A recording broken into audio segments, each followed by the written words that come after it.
जिंदगी का सफर है ये कैसा सफर, कोई समझा नहीं, कोई जाना नहीं।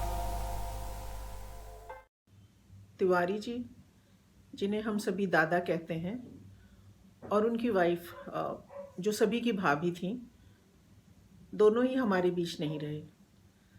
जिंदगी की तो बहुत जंग जीते लोग, लेकिन कोरोना से हार गए। दादा हमारे दोस्त ही नहीं, बड़े भाई जैसे थे, गुरु जैसे थे। और भाभी जी भी बहुत ही मिलनसार और हंसमुख थी।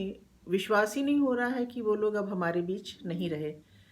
अभी दिसंबर में ही तो हम लोग कटनी गए थे उनके फार्म हाउस पे, और 3-4 दिन साथ रहे थे। और क्या पता था कि ये हमारी आखिरी मुलाकात है। काफ़ी समय से इधर दादा अपना समय कटनी के अपने फार्म हाउस में बिता रहे थे, और हम लोगों को हमेशा ही वो बुलाते रहते थे, कहते थे कि तुम लोग यहाँ आ जाओ, तुम लोगों को बहुत अच्छा लगेगा, बहुत अच्छी जगह है। और समहाउ हमारा प्रोग्राम बन नहीं पा रहा था वहाँ जाने का। तो 2020 के दिसंबर में हम लोग लखनऊ गए थे किसी काम से। 2-3 दिन लखनऊ में रहने का प्लान था, और उसके बाद शायद दिल्ली ही आ जाते हम लोग। और वहीं लखनऊ से ही दादा से बात हुई, वो कटनी में थे उस समय, और उन्होंने कहा कि अरे तुम लोग लखनऊ में हो, तब तो इतना पास हो, फिर कटनी आ जाओ, यहाँ पे अभी मौसम बहुत अच्छा है, और ये तो कोरोना फ्री है, जंगल में हम रह रहे हैं, यहाँ कोई कोरोना का डर नहीं है, कुछ नहीं है। तो बस उनसे बात हुई और हम लोग निकल पड़े, और इतना वहाँ एंजॉय किया था कि उनसे बोल के आए थे कि जल्दी ही वापस आएंगे। लेकिन न दादा रहे, न भाभी जी रहीं। उनके साथ बिताए कुछ पल उनके फार्म हाउस पे आपके साथ शेयर कर रहे हैं। चित्रकूट से हम कटनी के लिए निकल गए सवेरे। कटनी यहाँ से 185 किलोमीटर है, और लेकिन रास्ते में हम मैहर देवी के दर्शन करते हुए गए।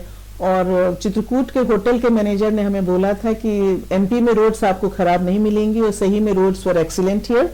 मैहर मशहूर है माँ शारदा देवी के मंदिर के लिए, जो कि एक शक्तिपीठ है। कहते हैं यहाँ पे माँ का हार गिरा था, तो इसीलिए इसको मैहर कहा जाता है। फेमस वॉरियर आल्हा और उदल जो कि थे, तो कहा जाता है कि आल्हा ने 12 वर्ष तपस्या करके देवी का वरदान पाया था और अमरत्व को प्राप्त हुए थे। लेकिन यहाँ पर यह मान्यता है कि हर रोज सवेरे 4 बजे आल्हा अभी भी यहाँ पर देवी की पूजा करने आते हैं।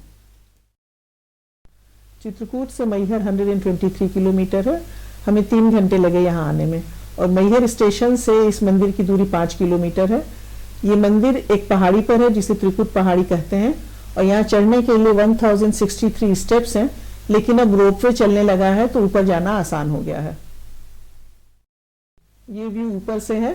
जो तालाब दिख रहा है इसमें, वो आल्हा तालाब है, और कहते हैं कि इससे 2 किलोमीटर आगे जाकर एक अखाड़ा है जहाँ पे आल्हा और उदल कुश्ती की प्रैक्टिस किया करते थे। केबल कार से उतर के हम लाइन में लग गए। यहाँ से व्यू बहुत अच्छा था, और हम तो मास्क वगैरह पहने थे, लेकिन ज्यादातर लोग यहाँ पे मास्क नहीं लगाए हुए थे। ये लाइन है जो केबल कार से उतर के लोग आए हैं, उनकी लाइन है। हमें लग रहा था कि यहाँ पर कम लोग होंगे, बट फॉर समहाउ यहाँ पर काफी लोग थे।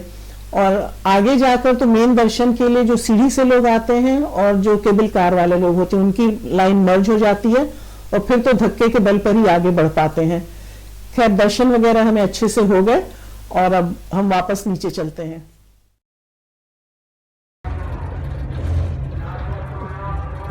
हम लोग दर्शन करके अब नीचे जा रहे हैं। यहाँ की ट्रॉली ऐसी है, सब तरफ से बंद है। देखो, सब लोग मास्क लगाए हुए हैं। वो दूर एक तालाब दिखता है, आल्हा तालाब है शायद। करीब 1 घंटा लगा हम लोगों को यहाँ पे।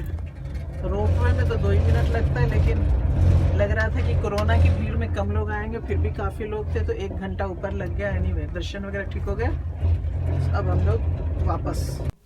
मैहर से कटनी का डिस्टेंस करीब 70 किलोमीटर है। शाम होने लगी थी, 5 बज गया था, और रास्ते में हमें बड़ा ही सुंदर कलरफुल सा ढाबा दिखा, जो ढाबा हम सुनते आते हैं। और अगर आप लोग हमारे सारे वीडियो फॉलो कर रहे हैं तो आपको पता चलेगा कि we always like to sit outside instead of sitting even in a 5 star hotel. और ये असली ढाबा हमें दिखा, जैसे हम ढाबा की इमेज हमारे मन में थी, जहाँ खटिया रहती है, उसके ऊपर ये लकड़ी के फट्टे रखते हैं जिसके ऊपर ट्रक ड्राइवर बैठ के खाते हैं। तो हमने भी सोचा हम यहीं पे बैठते हैं, चाय और मैगी का हमने आनंद लिया। और मैगी में तो इनका कुछ स्पेशली मसाला रहता है। शाम के 6 बजने लगे थे और अंधेरा होता जा रहा था, तो हम ढाबे से निकल पड़े अब अपने डेस्टिनेशन की तरफ। और यहाँ से करीब 1 घंटे हमें लगता, और थोड़ी देर चलने के बाद तो एकदम ही अंधेरा हो गया था। और फिर जंगल के पास हम लोग पहुंचे, वहां पे जीपीएस भी काम नहीं कर रहा था। हमें कटनी से 20 किलोमीटर पहले एक जगह है बदवाड़ा, उसके पास जाना था गांव में। तो फिर दादा पूरे समय हमें फोन पर ही इंस्ट्रक्शन देते रहे कि अब एक पेट्रोल पंप आएगा, फिर ये ढाबा आएगा, फिर पंचर बनाने वाला आएगा, वहां से लेफ्ट टर्न कर लेना। तो इस तरह से करते करते आधे घंटे तक वो डायरेक्शन देते रहे। और अभी अभी एक हिरन ने क्रॉस किया था, हम फोटो नहीं ले पाए। और वहां पहुंच के लोगों ने बताया कि वो तो तुम लोग जल्दी आ गए, नहीं तो रात में आते तो यहाँ टाइगर भी दिख जाते हैं। तो जंगल की ड्राइव का आनंद हम लोग लेते गए। लग रहा था बांधवगढ़ में गाड़ी चला रहे हैं। और करीब 7 बजे तक हम लोग अपने डेस्टिनेशन तक पहुंच गए। Good morning Katni. और ये सवेरे 7 बजे हम सो कर के उठे और बाहर आए तो इतना सुंदर नज़ारा, इतना सुंदर सनराइज तो हमने सालों से नहीं देखा था। और खूब ठंड थी सवेरे सवेरे, और 7:30 बजे के करीब चाय का तो मजा ही दुगना हो गया। सवेरे 7:30 बजे भी लेकिन देखिए काफी धूप आ चुकी थी यहाँ पर। और इसके बाद हम निकले फार्म हाउस देखने। रात में तो आए थे तो कुछ देख नहीं पाए थे, अंधेरा हो गया था। तो खेती है सब तरफ, गेहूं वगैरह बोए हुए हैं और खूब सारे गेंदे के फूल हैं और सारी फैसिलिटीज है। सोलर पैनल भी यहाँ पे लगाए हुए हैं। फिर घूमते घूमते हम इधर आए, यहाँ पे काफी सब्जी वगैरह भी दादा ने लगाई हुई थी। और तब तक तो हमें दिख गया ये झूला। And now you know this is where I am going to spend most of my time. और it was such a huge farm house, must be 4 times bigger than our Delhi home. ये है हमारे वीर सेना के जवान, बंदरों को भगा के आ रहे हैं। यहाँ बंदर बहुत आते हैं और फसल को बहुत नुकसान पहुंचाते हैं, गोभी खा जाते हैं, फूल नोच के खा जाते हैं। तो ये बहुत जरूरी है। गुलेल लेकर के ये लोग गए थे बंदरों को भगाने। ये है इनकी गुलेल। दिन में हम निकले जो बगल में गांव था उसको देखने, और बहुत ही सुंदर वॉक थी ये। महुए का पेड़ है ये। हम लोग यहाँ जंगल में वॉक करने निकले हैं। ये सड़क खूब अच्छी है जंगल के बीच में। और इधर भी ये सब फॉरेस्ट लैंड है, चीड़ वगैरह हैं, खूब कत्था, चिरौंजी और जाने क्या क्या के पेड़ हैं इधर। ये है कटनी का छोटा सा सुंदर सा गांव। बहुत ही साफ सुथरा गांव था ये। और हम जहाँ पे रुके हैं वहाँ से 1.5-2 किलोमीटर है। सड़क बहुत ही अच्छी थी। सड़क के दोनों तरफ खेत थे और इस समय गेहूं की फसल हो रखी थी। और लग रहा था कि दादा को यहाँ के सभी लोग जानते हैं गांव के। आते जाते जितने लोग भी गांव के मिले वो सभी रुक के दादा से बात कर रहे थे। तो असली टाइगर तो हमें नहीं दिखा, लेकिन वापसी में ये जूनियर टाइगर से जरूर हमारी मुलाकात हो गई। लंच के बाद तो धूप में सोने का मजा एनके को सालों बाद यहाँ पर मिला था। और जैसे ही रात होती थी तो फिर बोनफायर के साथ गप्पे मारते मारते 12 कैसे बज जाते थे पता ही नहीं चलता था। यहाँ से 50 किलोमीटर दूर एक जगह है विजय राघवगढ़, और वहाँ का किला मशहूर है। तो हम लोग 3 गाड़ी में भर के 10-12 लोग किले को देखने पहुंचे। किला 1826 में बनना शुरू हुआ था और चारों तरफ इसके हाई वॉल है विच इज सराउंडेड बाय अ मोट। इसी किले से 17 साल की उम्र में राजा सरयू प्रसाद ने अंग्रेजों के खिलाफ बगावत की थी और आज़ादी की लड़ाई लड़ी थी। इनफैक्ट कई जगह किले की दीवार में अभी भी गोलियों के निशान देखे जा सकते हैं। इस फोटो को आप जूम इन करेंगे तो इसमें कई जगह दीवारों पर गोलियों के निशान अभी भी दिखते हैं। 1857 की क्रांति के महायोद्धा राजा सरयू प्रसाद का ये किला है। 1864 में उनको आजीवन कारावास दिया गया था और जब कारावास के लिए उन्हें रंगून ले जाया जा रहा था तो कहा जाता है कि रास्ते में उन्होंने अपने को समाप्त कर दिया था। The fort is divided into several courtyard, जहाँ पे दरबार हॉल हैं, रनिवास हैं, छोटे छोटे मंदिर भी हैं और बहुत ही सुंदर रंग महल है जिसपे सीलिंग पे बहुत ही सुंदर नक्काशी है और ऐसी नक्काशी कई जगह दीवारों पर भी दिखती है। किले के अंदर ही एक बहुत ही सुंदर छोटा सा माँ शारदा देवी का मंदिर भी है। किले के कोर्टयार्ड से कई जगह ऐसी पतली सी सीढ़ियां हैं ऊपर जाने के लिए और ऊपर जाके बहुत ही अच्छा व्यू है, पूरी वॉल दिखती है, वहां से कोर्टयार्ड भी बहुत अच्छा दिखता है, और इवन द मोट which is outside you can see the मोट ऑल्सो। तो हमने काफी समय यहाँ बिताया और इंजॉय किया। 4 बजने लगे थे, यहाँ से निकल के एक रास्ते में बहुत अच्छा सा ढाबा दिखा था, वहां हम लोगों ने खाना और चाय लिया।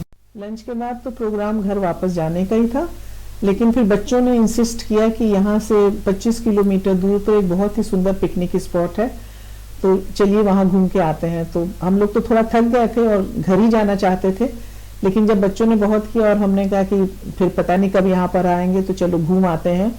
और अच्छा किया जो हमने उनकी बात मान ली।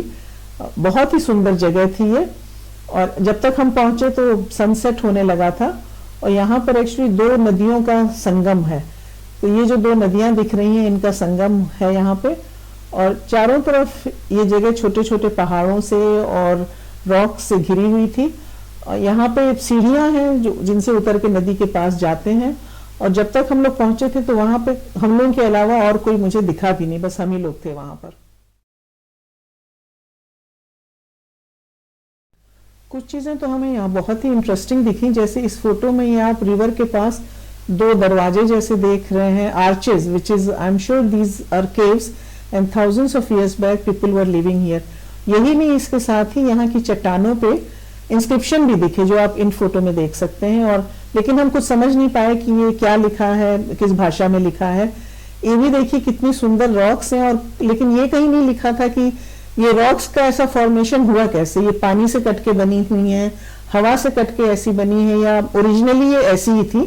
यहाँ कोई भी बोर्ड नहीं था जिसपे उन्होंने डिस्क्राइब किया हो कि ये है क्या।